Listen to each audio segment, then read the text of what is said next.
All right, can I please have you say your name and title? Hi, I'm Joe Brenner with RD Limited, RD Extreme North America. And Joe, you're from my home state, Colorado. That's right. Springs, and it's fun to see somebody with an off-road 911. Now, of course, as you know, Porsche has done an off-road 911, the Dakar, but you guys took it a step further. Yeah, this is definitely a big step further. This is the RD Extreme, which is portal axled, just built for the ultimate adventure 911. It can really go anywhere. Now, a few months ago, maybe it was more than that, I got a chance to drive the two Porsches that Porsche itself drove up a giant mountain in South America. Yeah, Ojos del Salado. Yeah, yeah, I was actually part of that team, and that was part of the inspiration for this vehicle. Romain and I were laying in a tent, and the wind's blowing 100 miles an hour, and we're thinking how cool this car that we're attempting to set the record with was.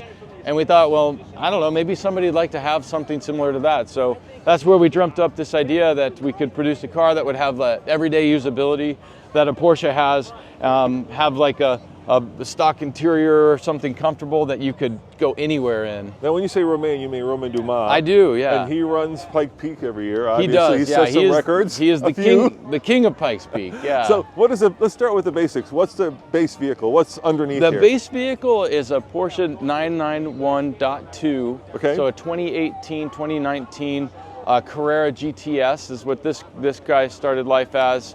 Manual transmission, all-wheel drive. Starts out at 450 horsepower. So the focus on this car is really on the suspension, the body, and that's where the majority of the time is spent. This is a complete custom body for the car. The only stock parts that are remaining, I think, are the doors and the roof. But beyond that, everything else has been redesigned, re-engineered. So you've got mud terrains, BFGs. What size are those? Those are 33s. Okay, so 33s? Yeah, they'd be the same size, I think, stock on a Raptor. Okay, and how much ground clearance? Well, I haven't actually measured the ground clearance on this configuration yet. We've changed a couple of the ride height. But I love the integrated winch. That's a really integrated winch. That's a really nice touch. Look at that. Yeah, and if you can see under here, it's full underbody protection. So there's a full carbon Kevlar lower body. That we've obviously relocated the radiators here so that you've got maximum cooling and without the possibility of taking them out on a rock. And I love the bumper too. It's very well integrated. It's not it's not overstated. It's very elegant. Just needs some scratches, I think. Yes. And then of course, is this a fuel filler? Is it up front here? That is the fuel filler. So the gas tank's right there? Yeah, gas tank's right in the stock location. And is this color custom or is this a Porsche color? This is a Porsche color. This is GTS red. Okay. So, yeah, really sexy looking red.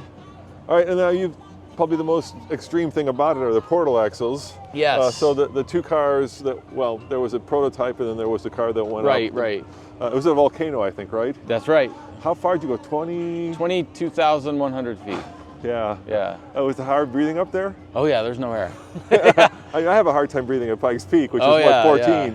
No, it's like a massive headache the whole time, yeah. And so that car had portal axles. So did you design these portal axles yourself, or these actually were a new design. Yeah. We lightened them, and they're also oil cooled. So, these are built for maximum durability. So you can drive this thing down the highway.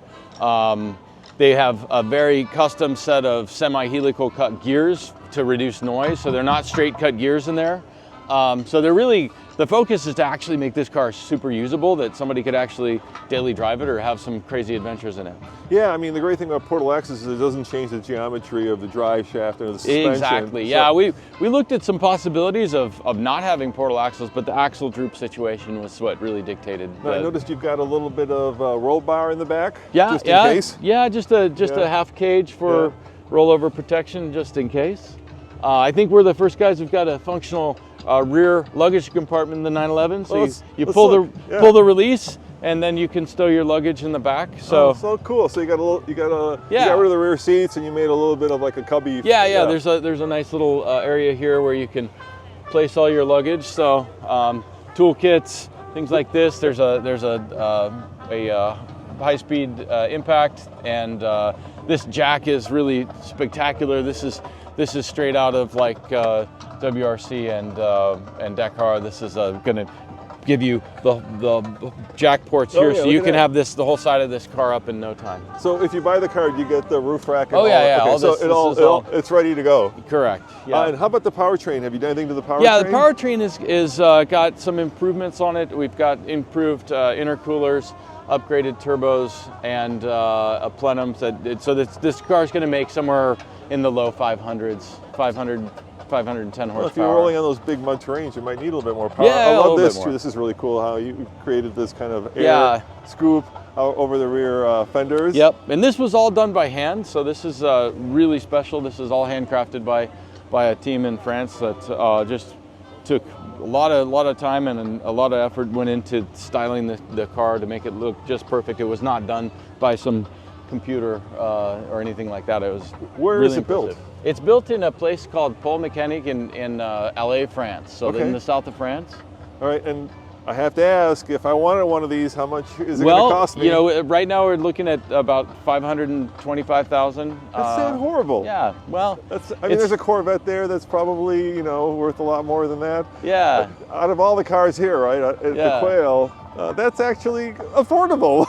It feels. And can they buy? You said you run the Porsche store in the Springs. Can they get it through you at the Springs? They can get the donor car through me. Okay. The rest is going to be done with RD Limited in France. Okay. Yeah. So. But I coordinate everything on the sales side. Yeah. So if they want to buy one, where would they go? They go to me. Okay. They go. Yeah. What's the store? They go to www.rdextreme.com. Okay. And yeah, my name's Joe Brenner, and I'm very easy to find there. And have you driven it? I have, yeah. What's the drive like? Oh, it's awesome. Yeah. Yeah, I mean it feels like I don't know. You really feel extreme dampening where it's just very comfortable. Is it like Raptor-like? Yeah, a little bit. Yeah, a little bit. Yeah, but a little bit. You still feel that it's a rear engine car though. Yeah. So it's really exciting. Now, of course. Porsche does make their own off-roader, a 911, right? The Dakar. Yeah. But you can't have that with that. No. You got to get the automatic. Yeah, and they don't have a handbrake yet, so yeah. No, I didn't notice the handbrake. Yeah. Look at that. I like how you integrated the switches for the lights too. Yeah, exactly. That's really well done. And so you've driven it. Have you taken it off-road? Not this one yet. Okay. This one has done some testing in France, but I haven't personally got to drive this one off-road. Unless you consider this green grass off-road. Yeah, you might tear it up a little bit. Yeah. And how did you guys come up with the idea to do this? I mean, obviously Porsche came out with the Dakar a few years ago. Yeah. There was a Trans-Siberia edition of the Cayenne. Right. But were you guys just talking over a beer and said, "Hey, let's do this"? We were in a tent in Chile, and and eating breakfast, and that part of that expedition was just we were thinking, man, how cool would it be to have one of these and actually be able to go have your own adventures in it? Yeah, I mean, Lamborghini does the Storado, right? Right. There was this kind of renaissance of off-road sports cars, and it kind of died down. So I'm really happy to see that you've picked up the mantle and you kept going with it. Yeah, if you know Romain too, he's very famous for his winning Le Mans, all these kinds of things, but his passion is rally. And so anything off-road racing is like right up his alley. But WRC and this is different. Totally different, yeah. Right, yeah. because this looks like it could go over rocks. Yeah, this Big is rocks. adventure. This is adventure motorsport, yeah. All right, well, thank you very much for taking the time. Did I miss anything? Is there anything else that you wanted to show me? So we got portal axle, we got a built-in winch, we got underbody cladding. Yeah. I think we got. It looks like you got much better approach and departure angles. Oh yeah, insane. And you've got a special bumper in the back here as well. Oh yeah. This thing it's built for war. Yeah, I love the exhaust. Is it going to be hard to sell in America? Is there some kind of like or is it way because it's a low production car? Yeah, I mean with 20 cars and we're not building a car, we're modifying a car, right, we're outfitting a car. So I think it's going to be very similar to some of the other upfitters out there in the world. Well, I hope you make it to like Singer level. Yeah, we'll see. We have the little booth now. Maybe we have the big booth later. Exactly. Someday, right? Well, thank you very much. It was a real pleasure. Yeah, thank you. And guys, there you have it. My dream car. Yeah. It's only $500,000. Yeah. We'll see you next time. Ciao.